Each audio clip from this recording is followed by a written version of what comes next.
والسلام على آله وصحبه أجمعين. ஒரு திங்கட்கிழமை இஷாவுடைய தொழுகையை தொடர்ந்து ஆகரத்துடைய மறுமையுடைய வீட்டை நோக்கிய பயணம் என்ற தொடரிலே சென்ற வாரம் எங்களுடைய இறுதி முடிவு அழகானதாக அமைய வேண்டுமாக இருந்தால் வாழ்நாளில் 10 விடயங்களை கடைப்பிடிக்க வேண்டும் என்ற விடயத்தை குர்ஆன் சுன்னாவுடைய ஒளியிலே பார்த்தோம். இன்றைய தினம் நாம் பார்க்க இருப்பது மனிதனின் வாழ்நாளில் மிகவும் ஆபத்தான 2 நாட்களும் 2 இரவுகளும். மனிதனின் வாழ்நாளில் மிகவும் ஆபத்தான 2 நாட்களும் 2 இரவுகளும். ஹசனுல் பஸ்ரி ரஹ்மஹுல்லா அவங்க கூறுவாங்க. ஆரம்பத்தில் ஹசனுல் பஸ்ரி ரஹ்மஹுல்லா என்பவர் யார் என்பதை நாம் அறிவது அவசியம். ஹசனுல் பஸ்ரி ரஹ்மஹுல்லா நபி ஸல்லல்லாஹு அலைஹி வஸல்லம் அவர்களுடைய மனைவிமார்களுடைய வீடுகளில் வளர்ந்தாங்க. இவங்களுடைய தாயுடைய பெயர் ஹைரா. உம்முல் முஃமினீன் உம்மு சலமா ரலியல்லாஹு அன்ஹா அவங்களிடத்தில் ஒரு அடிமையாக இருந்தாங்க. உம்மு சலமா ரலியல்லாஹு அன்ஹா அவங்களுக்கு பணிவிடை செய்யக்கூடியவங்களாக இருந்தாங்க. அவங்களுடைய வீட்டினுடைய விடயங்களை மேற்கொள்ளக்கூடியவங்களாக இருந்தாங்க. அவங்களுடைய பிள்ளைகளுடைய விடயத்தில் கவனம் செலுத்தக்கூடியவங்களாக இருந்தாங்க. சில நேரங்களில் உம்மு சலமா ரலியல்லாஹு அன்ஹா தங்களுடைய தேவைக்காக அவங்கள வழியில் அனுப்புவாங்க. அனுப்பும்போது ஹசனுல் பஸ்ரி ரஹ்மஹுல்லா அவங்களிடத்தில் விட்டுட்டு போவாங்க. ஏதாவது வாங்குவதற்காக, ஏதாவது தேவைக்காக உம்மு சலமா ரலியல்லாஹு அன்ஹா அவங்க ஹசனுல் பஸ்ரி ரஹ்மஹுல்லா அவர்களுடைய தாய் ஹைராவை அனுப்பும்போது ஹசனுல் பஸ்ரி ரஹ்மஹுல்லா அவங்கள உம்மு சலமா ரலியல்லாஹு அன்ஹா அவங்களிடத்துல விட்டுட்டு போவாங்க. அந்த நேரத்தில் அவர் பால் குடிக்கக்கூடிய ஒரு சிறியவராக இருந்தார். அந்த ஒரு நாள் விட்டுட்டு போன போது ஹசனுல் பஸ்ரி ரஹ்மஹுல்லா அழ ஆரம்பித்தாங்க. உம்மு சலமா ரலியல்லாஹு அன்ஹா வயது முதிர்ந்த ஒரு பெண்ணாக இருந்தும் கூட அவங்களுடைய மார்பகத்தை அவருடைய வாயில் வைக்கிறாங்க. வாயில் வைத்து பால் கொடுக்குறாங்க. அல்லாஹ் சுப்ஹானஹு வ தஆலா அந்த பெண்ணுடைய அந்த மார்பகத்தில், அதாவது அல்லாஹ் சுரக்க வைத்து பாலை ஓட வைக்கின்றான் அல்லாஹ் சுப்ஹானஹு வ தஆலா. ஹசனுல் பஸ்ரி ரஹ்மஹுல்லா பால் குடிக்கிறாங்க, வயிறு நிரம்புறாங்க, அமைதியாகிறாங்க. அழுதுட்டு இருந்தவங்க அழுகையை நிறுத்தி அமைதியாகி அவங்க நிம்மதியான முறையில், அதாவது ராஹத்தான முறையில் உறங்குறாங்க. மார்க்க அறிஞர்கள் சிலர் குறிப்பிட்டிருக்கிறாங்க, உம்மு சலமா ரலியல்லாஹு அன்ஹா ஹசனுல் பஸ்ரி ரஹ்மஹுல்லா அவங்களுக்கு 2 விதத்தில் தாயாகிறாங்க. ஒன்று, ஸல்லல்லாஹு அலைஹி வஸல்லம் அவர்களுடைய மனைவிமார்கள் அனைவர்களும், அதாவது மீன்களுக்கு தாய் என்ற விடயத்தில் தாயாகிறாங்க. ஏன் உம்மு சலமா ரலியல்லாஹு அன்ஹா ஸல்லல்லாஹு அலைஹி வஸல்லம் அவங்களுடைய மனைவி. இரண்டாவது எப்படி தாயாகிறாங்கண்டா, அவங்களுக்கு பால் ஊட்டிய விதத்தில் தாயாகிறாங்க. ஒரு தடவை பால் குடிக்கல அவங்களிடத்துல, 2 தடவை அல்ல, 5 விடுத்தம் அல்ல, பல தடவைகள், அதிகமான தடவைகள் ஹசனுல் பஸ்ரி ரஹ்மஹுல்லா அவங்களுக்கு ஸல்லல்லாஹு அலைஹி வஸல்லம் அவருடைய மனைவியாகிய உம்மு சலமா ரலியல்லாஹு அன்ஹா பால் ஊட்டிக்கிறாங்க. இந்த அளவுக்கு சில அறிஞர்கள் குறிப்பிட்டிருக்கிறாங்க, ஹசனுல் பஸ்ரி ரஹ்மஹுல்லா அவங்களுக்கு அல்லாஹ்வினால் கொடுக்கப்பட்ட அந்த நாணம், அந்த உம்மு சலமா ரலியல்லாஹு அன்ஹா அவங்களிடத்துல பால் குடித்ததனுடைய அந்த பரக்கத்தின் காரணத்தினால்தான் அல்லாஹ் சுப்ஹானஹு வ தஆலா அவர்களுக்கு அவ்வளோ பெரிய நாணத்தை அறிவை கொடுத்தான் என்பதை அறிஞர் குறிப்பிட்டார். உமர் ரலியல்லாஹு அன்ஹு அவர்கள் கூட அவங்களுடைய அறிவை பார்த்து ஆச்சரியப்படக்கூடியவங்களாக இருந்திருக்கிறாங்க. இன்னும் சில அறிஞர்கள் குறிப்பிட்டிருக்கிறாங்க, வஹி இறை செய்தி வானத்தில் இருந்து வருவது துண்டிக்கப்பட்டு விட்டது என்பதை நான் உறுதியாக அறியாமல் இருந்திருந்தால் ஹசனுல் பஸ்ரி ரஹ்மஹுல்லா அவர்களுடைய அழகிய சொற்கள், இனிய அழகிய அவங்களுடைய வார்த்தை பிரயோகங்கள், வாக்கியங்கள், உயர்ந்த நிலைப்பாடுகளை பார்த்தே அவருக்கு வானத்திலிருந்து வஹி அருளப்படுகிறது என்று நான் எண்ணியிருப்பேன் என்பதாக இன்னும் சில அறிஞர்கள் குறிப்பிட்டார். இந்த ஹசனுல் பஸ்ரி ரஹ்மஹுல்லா அவங்க தான் சொல்கிறாங்க, 2 நாட்கள் 2 இரவுகள் இருக்கிறான். படைப்பினங்கள் எதுவும் இதற்கு ஒப்பான 2 நாட்களையும் 2 இரவுகளையும் ஒரு போதும் கேள்விப்பட்டதில்லை என்பதாக சொல்கிறான். மிக பயங்கரமான மனிதனின் வாழ்நாளில் மிகவும் ஆபத்தான 2 நாட்கள் 2 இரவுகள் என்பதாக ஹசனுல் பஸ்ரி ரஹ்மஹுல்லாஹ் கூறிவிட்டு முதலாவது இரவு சொல்கிறாங்க லைலத்துன் தபீது மஅ அஹ்லில் குபூர், கபரில் இருக்கக்கூடியவர்களுடன் கபரில் உள்ளவர்களுடன் உறங்கும் இரவு. இது மனிதன் தன்னுடைய வாழ்நாளில் அவன் சந்திக்க இருக்கின்ற மிக பயங்கரமான இரவு. வலம் தபித் லைலத்துன் கபுலஹா, அதற்கு முன் அப்படிப்பட்ட இரவை ஒருபோதும் அவன் கழித்ததில்லை, ஒருபோதும் அப்படிப்பட்ட ஒரு இரவை அவன் கழித்ததில்லை என்பதாக சொல்றான். இரண்டாவது இரவு சொல்றாங்க வலைலத்துன் சபீஹத்துஹா யௌமுல் கியாமா, அதன் மறுநாள் கியாமத்து நாளாக இருக்கும் இரவு என்பதாக சொல்றான். இந்த இரவும் மனிதனின் இந்த 2 இரவுகளும் மனிதனின் வாழ்நாளில் மிக ஆபத்தான 2 இரவுகள். 2 நாட்களை சொல்றாங்க வயௌம யத்தீகல் பஷீரு மினல்லாஹி தஆலா இம்மா இலல் ஜன்னஹ் வ இம்மா இலன் நார், அல்லாஹ்விடம் இருந்து ஒரு நற்செய்தியாளர் உன்னிடம் வருவார், சுவர்க்கத்தின் நற்செய்தியையோ அல்லது நரகத்தின் நற்செய்தியையோ அறிவிப்பார் என்பதாக சொல்றான். இரண்டாவது நாள் தான்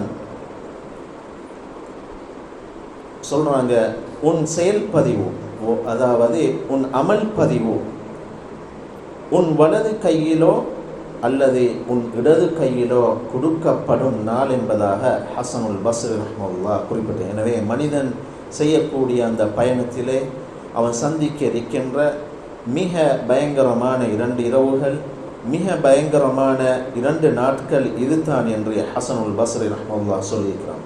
எனவே அவங்களால் கூறப்பட்ட முதலாவது இரவு தான், அதாவது லைலத்துன் தபீது மஅ அஹ்லில் குபூர், கபரில் இருக்கக்கூடியவர்களுடன் உள்ளவர்களுடன் உறங்கும் இரவு. நாம் சிந்திப்போம், அந்த இரவை நாம் ஒவ்வொருவரும் அடைய இருக்கின்றோம். அந்த இரவு எவ்வாறு இருக்கும்? அல்லாஹ் சுப்ஹானஹு வ தஆலா எங்களுடைய கபரை மண்ணறையை சுவர்க்கத்து பூஞ்சோலையாக ஆக்குவானாக. நரக படுகொலியை விட்டும் அல்லாஹ் சுப்ஹானஹு வ தஆலா பாதுகாப்பான. ஒரு மனிதன் அவன் மாளிகையில் அவன் வாழ்ந்ததன் பின்னால் அவன் ஒரு குடியிருப்பு வீட்டில் தன்னுடைய மனைவியுடன் பிள்ளைகளுடன் தன்னுடைய தந்தையுடன் தன்னுடைய தாயுடன் தன்னுடைய சகோதரர்களுக்கு மத்தியில் தன்னுடைய நண்பர்களுக்கு மத்தியில் வாழ்ந்து கொண்டிருக்கும் போதோ திடீரென்று மலக்குல் மௌத் வருகிறார். வந்து அவனுடைய உயிரை கைப்பற்றுகின்றார். அவனுடைய ரூஹ் அவனை விட்டும் வெளியாகின்றது, பிரிகின்றது. திடீரென்று கபரில் வைக்கப்படுகின்றான். அந்த நேரத்தில் அவன் தனிமையையும் அச்சமும் நிறைந்த கபரில் தனியாக இருப்பதை அவன் காண்பான். அந்த மனிதன் இன்ஷா அல்லாஹ் இந்த பாடத்துடைய தொடரில் எதிர்வரக்கூடிய ஒரு பாடத்தில் இன்ஷா அல்லாஹ் ஒரு முஃமின ஈமான்தாரிகளுக்கும் தௌஹீத்வாதிகள் என்றால் ஏகத்துவவாதிகள், அல்லாஹையும் அவனுடைய தூதரையும் ஏற்றுக்கொண்டவர்களுக்கும் கபரிலே கிடைக்க இருக்கின்ற 13 வகையான அருட்கொடைகளை பற்றி இன்ஷா அல்லாஹ் ஒரு வாரத்தில் இன்ஷா அல்லாஹ் பார்ப்போம். அது யாராக இருக்கலாம், ஆணாக இருக்கலாம், பெண்ணாக இருக்கலாம். அவங்களுக்கு இந்த 13 வகையான அருட்கொடைகள் நிஅமத்கள் அவங்க ஈமான்தாரிகளாக ஏகத்துவவாதிகளாக இருக்கும்போது அவங்களுக்கு கொடுக்கப்படும் என்ற விஷயத்தை நாம் பார்ப்போம். எனவே அந்த மனிதன் முதலாவது இரவு கபர்வாசிகளுடன் உறங்குவான். அந்த கபர் ஒன்று அவனுக்கு சொர்க்கத்துடைய பூஞ்சோலையாக அல்லது நரகத்துடைய படுகுழியாக இருக்கும். இதற்கு முன்னால் இப்படிப்பட்ட ஒரு இரவை அவன் கழித்ததில்லை, சந்தித்ததில்லை. இதே போன்றுதான் முதலாவது இரவில் கபரில் என்ன நடக்கும் என்பதை பற்றியும் இன்ஷா அல்லாஹ் ஒரு வாரத்தில் நாம் பார்க்க இருக்கிறோம். இன்ஷா அல்லாஹ் முதலாவது இரவு, மரணித்த முதலாவது இரவு கபரில் ஒரு மனிதனுக்கு என்ன நடக்க இருக்கின்றது, அந்த இரவுல அந்த மனிதனுக்கு அவன், அதாவது ஒரு முஃமினுக்கு அந்த இரவுல 13 வகையான நன்மாராயங்கள் கபரில் காத்திருக்கின்றது. ஏனென்றால் இன்றைக்கு நாம் வாழக்கூடிய காலத்தில் சில மனிதர்கள் கபரில் வேதனை இருக்குது என்பதை மறுக்கக்கூடியவங்களும் இருக்கிறாங்க, கபரில் அருட்கொடை இருக்கின்றது என்பதை மறுக்கக்கூடியவங்களும் இருக்கிறாங்க. இதெல்லாம் இன்ஷா அல்லாஹ் வரக்கூடிய வாரங்களில் தெளிவாக குர்ஆன் சுன்னாவுடைய ஒளியில் இன்ஷா அல்லாஹ் வேதனை இருக்குதா, அதுக்கு என்ன ஆதாரம், வேதனை இல்லையா, அதற்கு என்ன ஆதாரம் என்பதை பற்றி பார்ப்போம் இன்ஷா அல்லாஹ். எனவே கபரில் இருக்கக்கூடிய வேதனைகளை விட்டும் அல்லாஹ் சுப்ஹானஹு வ தஆலா என்னையும் உங்களையும் பாதுகாப்பான. எனவே மனித வாழ்நாளில் அவன் சந்திக்கக்கூடிய மிக பயங்கரமான முதலாவது இரவு தான் கபரில் உள்ளவர்களுடன் உறங்கும் இரவு. இமாம் திர்மிதி ரஹ்மத்துல்லாஹ் அவர்களுடைய சுனன்ல ஹசனான அறிவிப்பாளர் தொடர் வழியாக பதிவு செய்கிறாங்க. ஸல்லல்லாஹு அலைஹி வஸல்லம் குறிப்பிட்டுள்ளாங்க, அல் கபரு அவ்வலு மனாசிலில் ஆஹிரா, கபர் என்பது மறுமை வாழ்வின் முதல் தங்குமிடமாகும். ஃபஇன் நஜா மின்ஹு ஃபமா பஅதஹு ஐஸரு மின், ஒருவர் அதிலுள்ள சோதனையிலிருந்து தப்பித்து வெற்றி பெற்றால் அதற்கு பின்வரும் நிலைகள் அனைத்தும் எளிதானதாக இருக்கும். வ இல்லம் யன்ஜு மின்ஹு ஸல்லல்லாஹு அலைஹி வஸல்லம் தொடர்ந்தும் சொன்னாங்க, ஆனால் அவர் அதிலிருந்து தப்பிக்க முடியாவிட்டால் அதற்கு பின்வரும் நிலைகள் அதைவிட மிக கடினமானதாக இருக்கும் என்பதாக முஹம்மது ஸல்லல்லாஹு அலைஹி வஸல்லம் குறிப்பிட்டார். எனவே கபர் என்பது அதாவது இந்த உலகத்துடைய வாழ்க்கைக்கும் ஆகிரத்துடைய வாழ்க்கையையும் பிரிக்கக்கூடிய ஒரு பாலம் தான் கபர் என்பது. இந்த உலகத்துடைய வாழ்க்கையையும் ஆகிரத்துடைய வாழ்க்கையையும் பிரிக்கக்கூடிய ஒரு பாலம் தான் கபர், மண்ணறை என்பது. அது ஆகிரத்துடைய முதலாவது வீடு. அதிலே அதற்கு பிறகு நடைபெறவிருக்கும் மனிதனின் இறுதி நிலை அந்த கபரில் தான் தீர்மானிக்கப்படுது. இதுதான் அதாவது இந்த ஹதீஸும் எங்களுக்கு சூசகமாக இந்த ஹதீஸ் சுட்டிக்காட்டணும். இரண்டாவது இரவு தான் அதன் மறுநாள் கியாமத் நாளாக இருக்கும் இரவு. கியாமத் நாளாக இருக்கும் இரவு, அதாவது மனிதர்கள் அனைவர்களும் அந்த மஹ்ஷர் மைதானத்தில் ஒன்று சேர்க்கப்படும். மஹ்ஷர் மைதானம் எங்கே இருக்குது? உம்மு சலமா ரலியல்லாஹு அன்ஹா ரிவாயத் முஸ்னத் அஹ்மதில் பதிவு செய்யப்பட்டிருக்கின்ற. கேட்டாங்க, உம்மு சலமா ரலியல்லாஹு அன்ஹா அல்லது ஜுவைரியா பின்த் ஹாரிஸ் ரலியல்லாஹு அன்ஹா இருவரில் ஒருவராக இருக்கணும் நினைக்கிறேன். கேட்டாங்க, அஃப்தினா ஃபி பைத்துல் மக்திஸ், மஸ்ஜிதுல் அக்ஸாவை பற்றி எங்களுக்கு நீங்கள் சொல்லுங்கள், அது சம்பந்தமாக எங்களுக்கு மார்க்க தீர்ப்பு கூறுங்க என்று சமுதாயம் அவங்கள்ட்ட கேட்ட போது சொன்னாங்க. அது சம்பந்தமான சிறப்புகளை பற்றி சொல்லிட்டு வரும்போது சொன்னாங்க, அதுதான் அர்துல் மஹ்ஷர் என்று சொன்னாங்க. மனிதர்கள் அதாவது மஹ்ஷர் மைதானத்துடைய பூமி அந்த ஷாமுடைய பூமி என்பதாக சொன்னாங்க. எனவே இரண்டாவது இரவு அதன் மறுநாள் கியாமத் நாளாக இருக்கும் இரவண்டா மனிதர்கள் அனைவர்களும் ஒன்று சேர்க்கப்படுவாங்க. எதற்காக? கேள்வி கணக்குக்காக அடியார்களுக்கு மத்தியில் தீர்ப்பு செய்யப்படக்கூடிய அந்த நாள் தான் அந்த இரவு, அந்த நாள் தான் அதாவது கியாமத்துடைய நாள். அதுதான் அந்த இரவாக இருக்கும். ஒன்று மனிதன் சொர்க்கவாதியாக இருப்பான் அல்லது நரகவாதியாக ஒரு மனிதன் இருப்பான். எனவே முதலாவது இரவு கபர், அந்த கபரில் தரிக்கக்கூடிய அந்த முதலாவது இரவு இருக்கித்தானே அது மனிதனுடைய வாழ்நாளில் மிக முக்கியமான இரவு. அது ஏன் அதில் தான் அவன் போக இருக்கக்கூடிய இடம் முடிவு செய்யப்படுகின்றது. அதற்கு அடுத்ததாக வரக்கூடிய இரவு தான் மிக பயங்கரமான இரவும் அதனுடைய மறுநாள் கியாமத்து நாளாக இருக்கும். ஏன் அந்த மனிதன் அந்த நேரத்தில் கேள்வி கணக்குக்காக ரப்புக்கு முன்னால் அவன் வழியாகி செல்லக்கூடிய அந்த இரவு. மூன்றாவது ஹசனுல் பஸ்ரி ரஹ்மத்துல்லாஹி சொன்னாங்க, இதே மிக பயங்கரமான 2 இரவுகள், மிக பயங்கரமான 2 நாட்களை சொன்னாங்க. அதில் முதலாவது நாள் தான் அதாவது யத்தீக்கல் பஷீர் மினல்லாஹி தஆலா, அல்லாஹ்விடம் இருந்து ஒரு நற்செய்தியாளர் உன்னிடம் வருவார், சுவர்க்கத்தின் நற்செய்தியையோ அல்லது நரகத்தின் நற்செய்தியையோ அறிவிப்பார் என்பதாக சொன்னாங்க. இது ஒரு மனிதன் தன்னுடைய வாழ்நாளில் சந்திக்கக்கூடிய மிக பயங்கரமான முதலாவது நாள் என்பதாக ஹசனுல் பஸ்ரி ரஹ்மத்துல்லாஹி சொன்னாங்க.